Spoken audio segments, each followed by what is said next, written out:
and welcome to SPMIS Academy. Today we will analyze important newspaper articles of 31st October 2020. Please note you can download the PDF version of today's newspaper analysis by clicking the link given in the comment section. You can download the PDF version of September 2020 magazine from our website spmisacademy.com. You can also join our WhatsApp group through the link given in the description section for more study materials. This is the list of the topics that we'll cover from today's newspaper.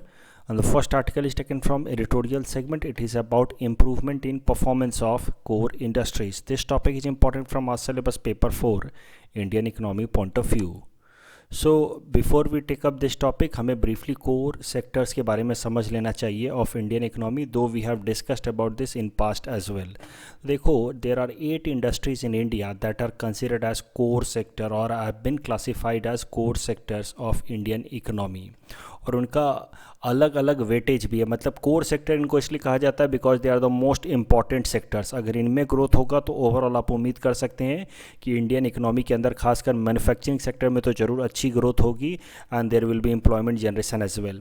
और इसमें भी ये 8 तो important हैं ही, इनमें भी अलग अलग वेटेज दिया गया है, असाइन किया गया है on the basis of their significance और इम्पैक्ट ऑन द इकोनॉमी. तो ये जो 8 सेक्टर्स हैं, they are coal, crude oil, natural gas, refinery, electricity, fertiliser, steel and cement. उसमें भी सबसे ज़्यादा वेटेज है रिफाइनरी का और सबसे कम वेटेज है इसमें फर्टिलाइज़र का. रिफाइनरी का वेटेज है लगभग 28% के आसपास, जबकि फर्टिलाइज़र का वेटेज है 2.63%. जैसा कि मैंने आपको बताया, why these industries are known as core sector because they play a very important role in overall industrial development of India. And they mostly produce capital goods. I hope you know the difference between capital goods and consumer goods. Consumer goods are the one that are directly consumed, while the capital goods are the one that are used for producing something, production of certain consumer goods. For example, steel production that is used for production of tractor, cements that is used for production of roads.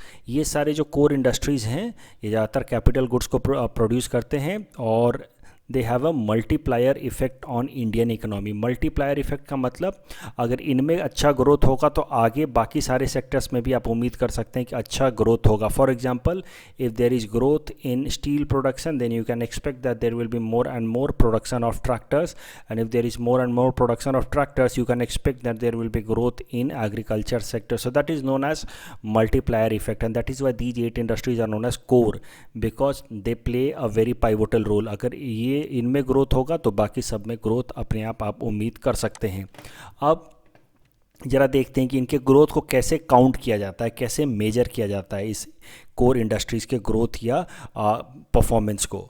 तो देखो, it's performance is measured on monthly basis. हर एक month में इनका performance major किया जाता है.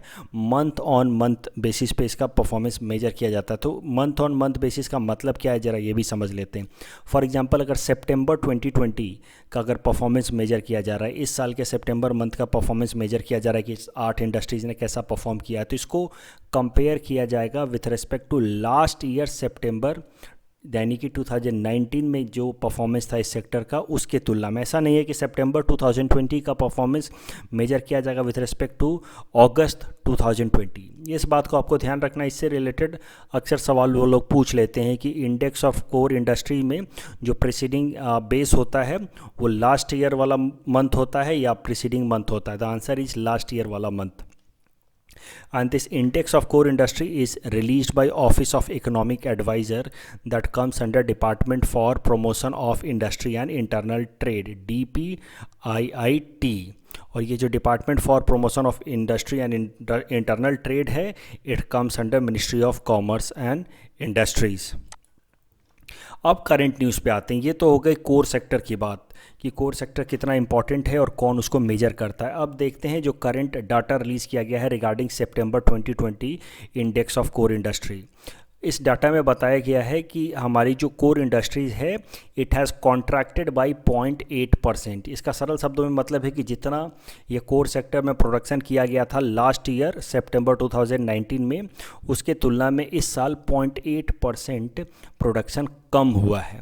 So there has been a contraction but that is of only 0.8%.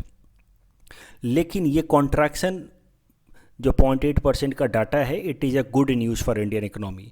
भले ही कॉन्ट्रैक्शन हुआ है, पिछले साल की तुलना में हमने कम प्रोड्यूस किया है इस साल, लेकिन फिर भी ये अच्छा न्यूज़ माना जा रहा है, क्योंकि पिछले 6 महीने से जो कॉन्ट्रैक्शन था वो काफ़ी हाई था। आपको पता है दिस इज़ एन एब नॉर्मल ईयर। ये जो कोविड के कारण पूरा का पूरा ट्राजेक्ट्री ही बदल चुका है।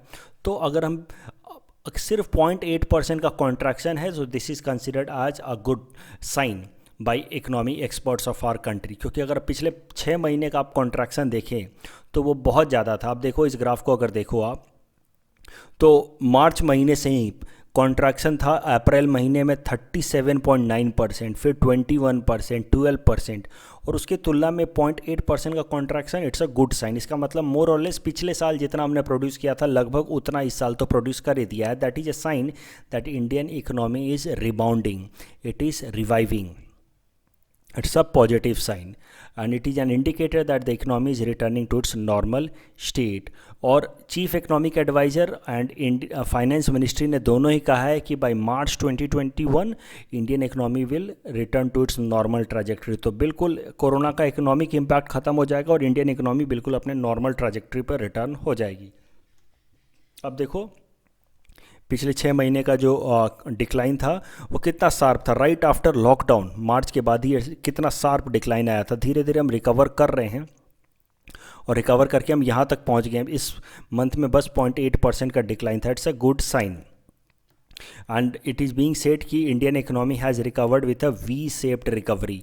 ये डिबेट अक्सर चल रही थी पिछले 5-6 महीनों से कि एक बार जब कोविड का इम्पैक्ट धीरे धीरे कम होगा, so the recovery of Indian economy will be V shaped और यू शेप्ड। तो कुछ लोग कह रहे थे कि it will be V shaped, जैसे ही कोविड का थोड़ा इम्पैक्ट कम होगा हम लोग फास्ट रिबाउंड करेंगे। This is known as V shaped recovery. जबकि कुछ लोगों का पेसिमिस्ट अप्रोच था, उनका मानना था कि रिकवरी अब इतनी फास्ट नहीं होगी। इसको कहते हैं यू शेप रिकवरी, धीरे धीरे रिकवरी होगी। तो ये देखो रेड कलर से दिखाया गया है U shape recovery. U shape recovery structure का मतलब होता है कि एक बार अगर कोई इकोनॉमी डिक्लाइन कर जाए तो फिर धीरे धीरे ऐसे राउंड तरीके से रिकवर करे, उसको कहते हैं यू शेप रिकवरी।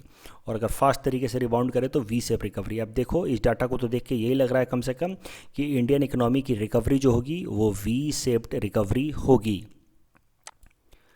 लेकिन इसमें कॉज ऑफ कंसर्न भी है।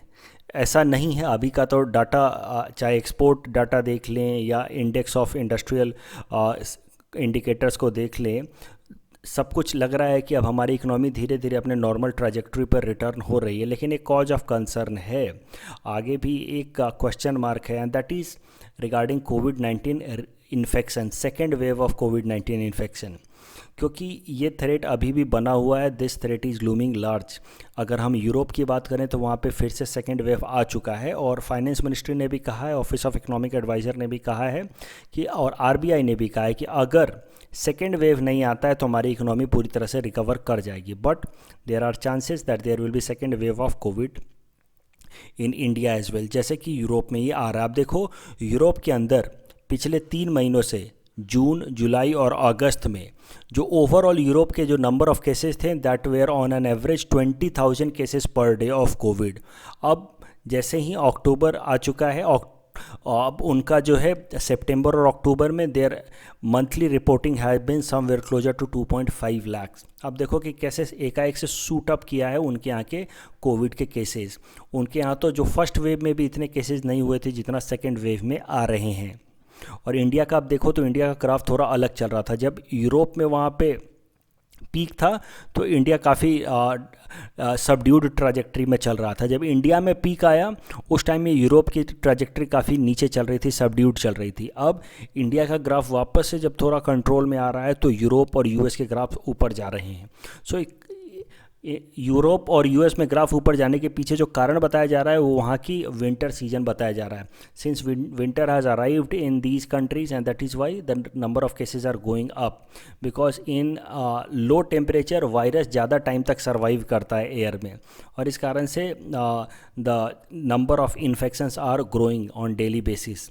तो इंडिया में भी आने वाले टाइम में when winter will come in full fledged manner, then it is possible कि हमारे यहाँ भी सेकेंड वेव आ जाए and then it will have again an impact on Indian economy. इस पूरे टॉपिक के बेसिस पे हमने आपको ये प्रैक्टिस क्वेश्चन दे रखा है. You can attempt this question and you can submit the answer in the comment section. The next article is taken from national segment. It is about model code of conduct. This topic is important from our syllabus paper 3 Indian polity point of view. Model code of conduct के बारे में समझ लेते हैं. देखो, model code of conduct is a set of guidelines released by election commission to regulate political parties and candidates prior to election. तो election से पहले कैंडिडेट्स जीतने के लिए कुछ भी करना शुरू कर देते हैं, लोगों को पैसा बंटवाना शुरू कर देते हैं, शराब बंटवाना शुरू कर देते हैं. सो इन सब तरह की इलीगल अनएथिकल एक्टिविटीज़ को, जिसका इलेक्शन के free and fair election process पे इम्पैक्ट पड़ता है, उसको रोकने के लिए इलेक्शन कमीशन एक model code of conduct release करता है. It is a kind of guidelines, it is a kind of basic dos and don'ts about what political parties and candidates can do and what they cannot do during the election process. This is given by the election commission according to article 324 of the Indian constitution, which mandates or which gives power to the election commission to conduct free and fair election. और उसके लिए जो कुछ भी करना पड़े, जो basic guidelines release करने पड़े, वो इलेक्शन कमीशन को पावर दिया गया है by Article 324 of Indian Constitution, that election commission can release such guidelines. And ये जो code of conduct होता है, it comes into force on the announcement of the poll schedule itself. जिस दिन election commission poll का schedule announce करता है, उस दिन ही ये code of conduct implement हो जाता है, and it remains operational till the process is concluded. अब करंट इसका इन्फोर्समेंट कैसे होता है मॉडल कोड ऑफ कंडक्ट का, इसको समझना ज़्यादा ज़रूरी है, क्योंकि इस पर बहुत सारे डिबेट होते रहे. देखो, मॉडल कोड ऑफ कंडक्ट की कोई स्टैचूटरी बैकिंग नहीं है, मतलब कोई इसका कानून नहीं है, पार्लियामेंट्री लॉ नहीं है कि कैसे मॉडल कोड ऑफ कंडक्ट को इम्प्लीमेंट किया जाएगा. सो स्टैचूटरी बैकिंग ना होने के कारण पूरे डिटेल में क्लैरिफिकेशन नहीं है कि एग्जैक्टली कौन कौन से केसेस में मॉडल कोड ऑफ कंडक्ट में पनिशमेंट मिल सकती है, कौन कौन से केसेस में नहीं मिल सकती. There is no clarity about this. तो इस कारण से in 2013 standing committee of parliament on personal public grievance and law justice had recommended that model code of conduct should be given legal binding और legal backing. एक proper कानून बना देना चाहिए. जब कानून बनाने से फ़ायदा क्या होता है कि एक क्लियर कट पता चल जाता है कि कौन कौन से केसेस में मॉडल कोड ऑफ कंडक्ट का वायलेशन माना जाएगा और उस केस में क्या पनिशमेंट दी जा सकती है. लेकिन इलेक्शन कमीशन ने खुद ही मॉडल कोड ऑफ कंडक्ट को लीगल बैकिंग देने से के अगेंस्ट आर्ग्यू किया. इलेक्शन कमीशन ने कहा कि मॉडल कोड ऑफ कंडक्ट को लीगल डॉक्यूमेंट नहीं बनाना जाना चाहिए.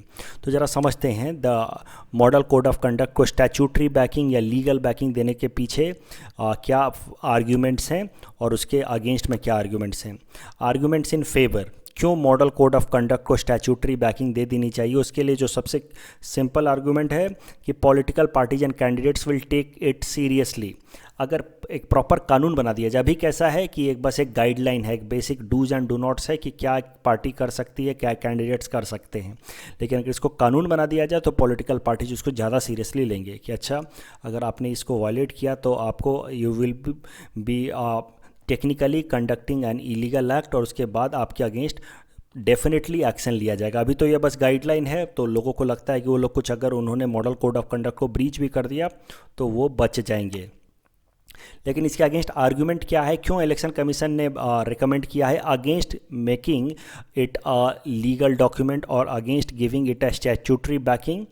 तो इलेक्शन कमीशन ने आर्ग्यू किया है कि देखो, इलेक्शन का जो प्रोसेस है वो एक लिमिटेड टाइम फ्रेम में ख़त्म हो जाता है. फॉर एग्जांपल, 1 महीने पहले इलेक्शन कमीशन ने अनाउंस किया कि बिहार में इलेक्शन होंगे इस तारीख को, और अब इलेक्शन स्टार्ट भी हो गए और 1-1.25 महीने में पूरा प्रोसेस कंप्लीट हो जाएगा. So hardly it takes about 1 to 1.5 months to complete a process of election. और अगर किसी एक पर्टिकुलर कैंडिडेट के अगेंस्ट केस दर्ज हो जाता है, अगर मान लो मॉडल कोड ऑफ कंडक्ट को लीगल बैकिंग दे दी जाती है, स्टैचूटरी बैकिंग दे दी जाती है, तो इसका मतलब ये है कि अगर कोई भी कैंडिडेट या पॉलिटिकल पार्टी उस कानून को तोड़ती है जिसके अंतर्गत मॉडल कोड ऑफ कंडक्ट को लीगल बैकिंग दिया गया है, तो उसके बाद उस कैंडिडेट को उसके अगेंस्ट कोर्ट में केस करना होगा. और फिर केस के ख़त्म होने तक वेट करना होगा इलेक्शन कमीशन को कि इस कैंडिडेट को अलाउ करें या ना करें to participate in election. This is technically not possible, क्योंकि 2 महीने के अंदर आपको पूरा का पूरा इलेक्शन प्रोसेस ख़त्म करना है, इलेक्शन कमीशन को पूरा का पूरा प्रोसेस ख़त्म करना है। और किसी भी कैंडिडेट के अगेंस्ट केस हो गया कोर्ट में तो 2 महीने के अंदर उसका जजमेंट आएगा, इसकी कोई गारंटी नहीं है, because you know Indian judiciary takes a long period of time before delivering the final verdict. तो इससे पूरा का पूरा प्रोसेस जो है वो हिंडर हो जाएगा, पूरा का पूरा प्रोसेस जो है वो एक तरीके से डिले हो जाएगा।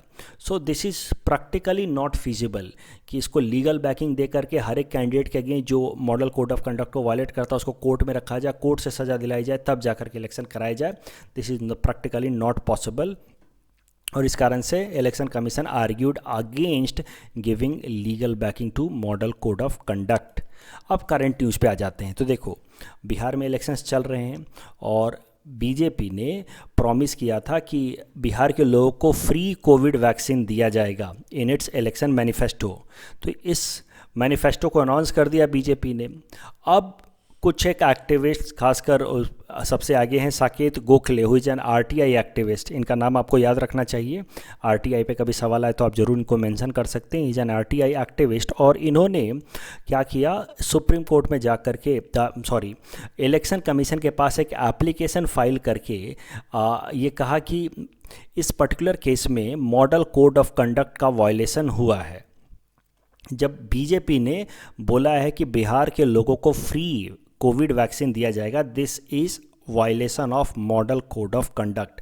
This has been argued by Saket Gokhale in an application written to और फाइल्ड विथ इलेक्शन कमीशन। उन्होंने आर्ग्यूमेंट्स भी दिए हैं कि कैसे this is violation of model code of conduct. उन्होंने कहा है कि बीजेपी तो अपने सेंट्रल गवर्नमेंट में होने का मिसयूज कर रही है, उस अपने पावर का गलत इस्तेमाल कर रही है। चूँकि बीजेपी की सरकार है सेंट्रल गवर्नमेंट में, तो वो उसका फ़ायदा उठा करके आकर के स्टेट लेवल पे कह रही है कि हम आपको फ्री में वैक्सीन दे देंगे। और इस तरीके से it is creating an uneven playing field against the opposition parties, for example RJD या एलजेपी। अब वो तो स्टेट लेवल की पार्टीज़ हैं, वो तो प्रॉमिस कर नहीं सकते कि हम फ्री का वैक्सीन दे देंगे आपको, लेकिन आप चूँकि सेंट्रल गवर्नमेंट में हैं, आपकी वहाँ पे सरकार है, आप उसका मिसयूज करके आकर के लोगों को यहाँ पे लुभावने एंड मोर अट्रैक्टिव प्रोमिसेस कर रहे हैं। So this way you are misusing your power to win this election. That is unjust. That in this way the level playing field, that is one of the most important principle for ensuring free and fair election, is getting hampered. Level playing field नहीं मिल रहा है opposition parties को। दूसरा, इसी application में कहा गया है कि ये manifesto where the BJP has promised that it will give free COVID vaccine is misleading. क्योंकि वैक्सीनेशन पॉलिसी तो अभी सेंट्रल गवर्नमेंट ने खुद ही तैयार किया ही नहीं है कि किस किस को कैसे कैसे वैक्सीन दिया जाएगा, और अब इन्होंने उसके पहले ही कह दिया कि हम आपको फ्री का वैक्सीन देंगे। So this is misleading. ये बस ऐसे ही प्रॉमिस किया जा रहा है, इसके पीछे कोई सब्सटेंस नहीं है। There is no proper planning कि किन किन लोगों को कैसे कैसे वैक्सीन दिया जाना है। अब इस पे इलेक्शन कमीशन ने रिप्लाई किया, इस पूरे एप्लीकेशन को अच्छे से पढ़ा है इलेक्शन कमीशन ने, and then election commission has replied. First of all election commission ने कहा है कि देयर आर 3 सर्कमस्टांसेस जिसमें मॉडल कोड ऑफ कंडक्ट का वायलेशन माना जाता है इन स्टेट इलेक्शन। पहला, if any manifesto violates constitution of India. अगर कोई ऐसी बात लिखी है किसी भी मैनिफेस्टो में जो कॉन्स्टिट्यूशन ऑफ इंडिया के किसी भी प्रोविजन को वायलेट कर रही है, then that will be considered as violation of model code of conduct. Second, if the manifesto does not duly influence or if the manifesto unduly influence the voters, then that will be considered as violation of model code of conduct। अगर आप voters को आप किसी भी तरीके से influence करने की कोशिश कर रहे हैं, गलत तरीके से इन्फ्लुएंस करने की कोशिश कर रहे हैं, then this will be considered as violation of model code of conduct। तीसरा, if an irrational promise is made in a manifesto. अगर कोई ऐसी प्रॉमिस की जा रही है जिसको फुलफिल करना ही इम्पॉसिबल है, वैसी प्रॉमिस अगर किसी मैनिफेस्टो में की जा रही है, then that also will be considered as violation of model code of conduct. और इलेक्शन कमीशन ने कहा है कि according to it this particular promise that BJP has where BJP has promise that it will give free vaccine to the people of Bihar, this does not lie in any of these 3 categories. इस कारण से this can not be considered as violation of model code of conduct. अब वो बात अलग है कि अगर आप ध्यान से पढ़ें तो ये जो प्रॉमिस है कि BJP will give free vaccine to the people of Bihar, it appears that it is a kind of attempt to influence the voters. तो ये पॉइंट 2 में फॉल कर रहा है, ऐसा लगता जरूर है। और इसके अलावा it also appears irrational promise, illogical promise लग रहा। अभी तो वैक्सीन तैयार भी नहीं हुई, उसके पहले ही सरकार प्रॉमिस कर रही है कि हम फ्री का वैक्सीन देंगे। बट ऑफ कोर्स हमें जो लगता है that is a subjective understanding. What Election Commission has said that this promise that BJP will provide free COVID vaccine does not lie into any of these 3 categories. That is why it cannot be considered as violation of Model Code of Conduct. On this basis, on the ideas discussed in this topic, we have given this practice question. Please attempt this question and you can submit the answer in the comment section. The next article is again taken from national segment. It is about National Unity Day, राष्ट्रीय एकता दिवस. This topic is important from our syllabus paper 2 post consolidation history. So National Unity Day, it is celebrated every year on 31st October to commemorate birth anniversary of Sardar Vallabhbhai Patel. National unity day या राष्ट्रीय एकता दिवस को मनाया जाना शुरू किया गया है right from 2014 itself.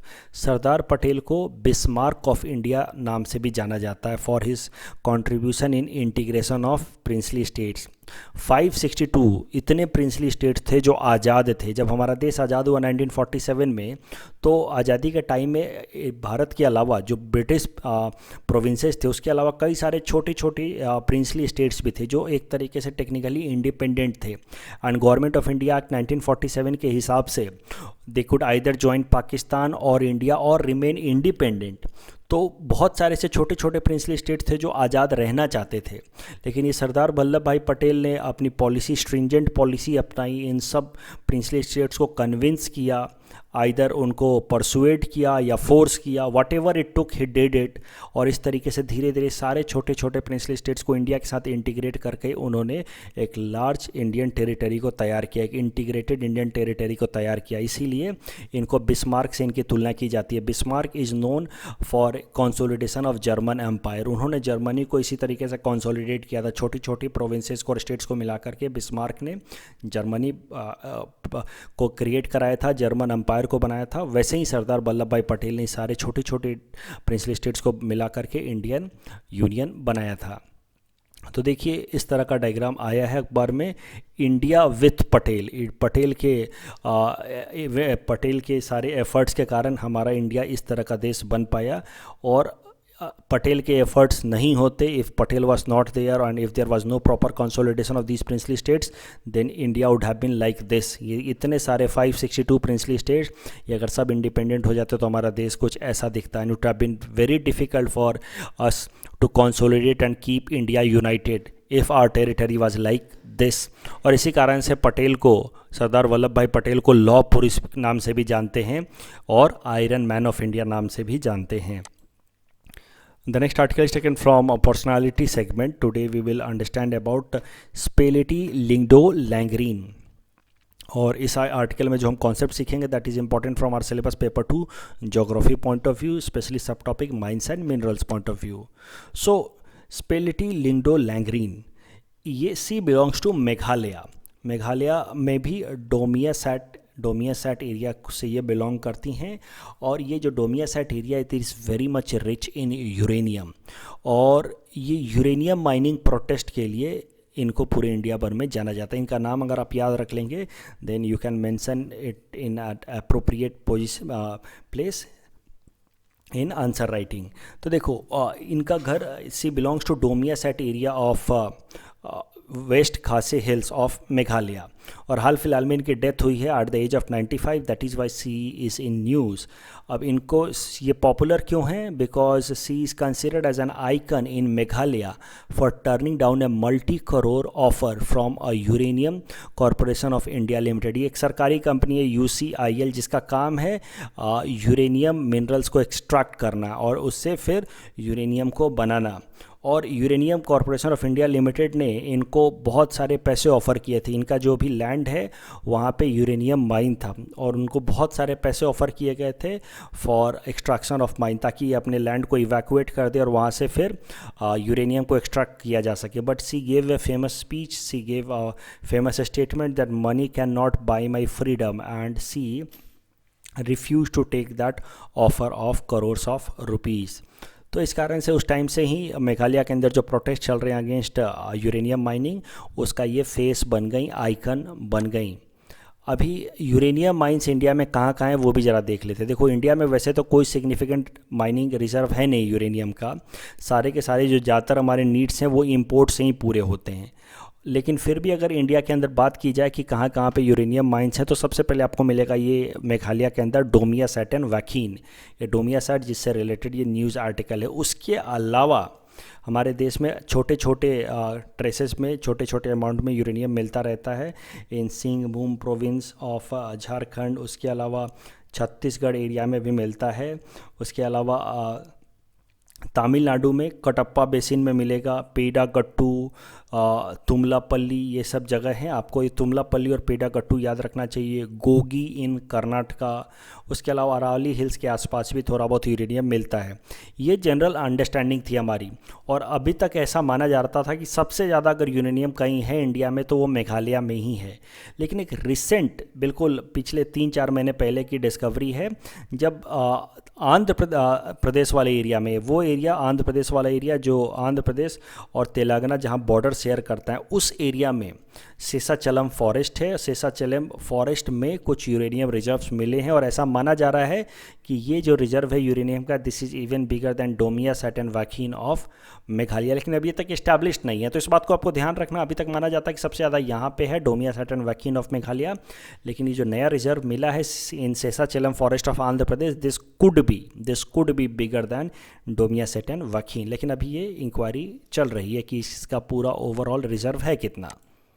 In our segment, most probable PT topics for upcoming APSC, today we'll cover topic number 151 to 153. Topic number 151 is about Indira Miri Universal Widow Pension Scheme. Under this scheme, monthly pension of rupees 250 for widows under the age of 60 years will be given. Widows above the age of 60 years will be eligible for rupee 250 monthly pension under Swahid Kusal Konwar old age pension scheme. Please attempt this question that is based on topic number 151. Topic number 152 is about discovery of crude oil in Assam. In 1866, oil discovery was done at Nahorpung in Assam, but that was not properly explored or commercially explored.